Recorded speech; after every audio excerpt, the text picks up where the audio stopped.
咁其中咧，弗洛伊德大家都知啦，即係冇唔識佢都應該聽過啦，係咪？咁其實佢心理學之父啦咁樣，咁佢都有解夢嘅。咁佢咧呢度咧，其實佢講緊咧就係阿弗洛伊德佢即係佢嘅嘢啦，佢係最原先過嚟嘅理論上，如果心理學嚟講啊 ，OK。咁所以咧。佢講咧夢其實咧係達成嘅一種形式嚟嘅，即係係一啲願望達成嘅嚇，即係你想要一啲嘢咁樣，咁佢幫你去成就啊咁樣。咁即係換句説話講，第時可能你幫人解夢嘅時候，或者你自己夢，其實有陣時可能有部分咧係嚟自你心目中有啲願望、一啲慾望想得到，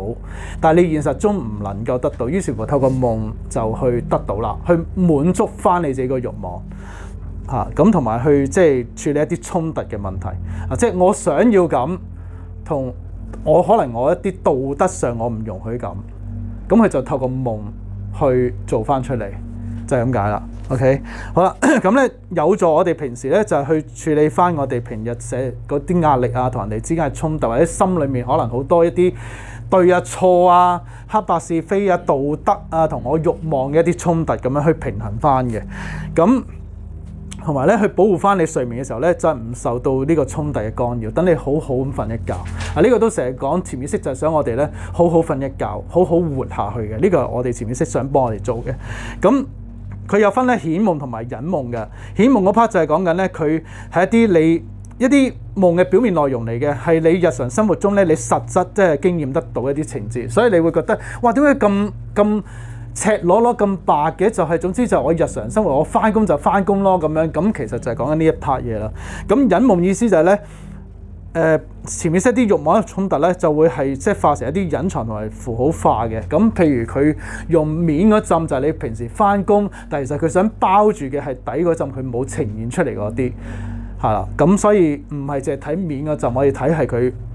包住嗰部分嚇，面頭嗰個係花紙嚟嘅啫嚇，底嗰陣拆開先係真正佢想要表達嘅嘢啦。咁我哋通常有幾種方法咧去幫對方用呢個框架嘅話，用弗洛伊德呢個嘅話咧，就會係用幾個框架，咁就會自由聯想係啦。即係記唔記得我咪之前講過咧？我話譬如行雷閃電，你唔能夠完全係咁咪即係負面咯、恐懼啦，你唔能夠咁講嘅。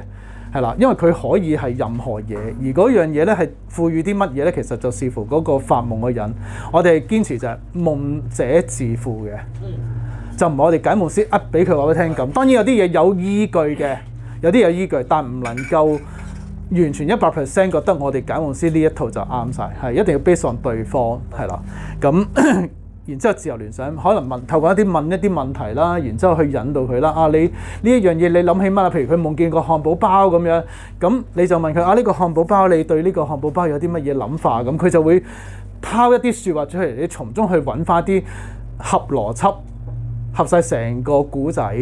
解夢嘅一啲嘢、一啲元素出嚟去揾翻，係或者適合呢個夢者嘅。然後符號嘅解釋啦，即係亦都，所以我哋都有一啲叫做夢字典啦。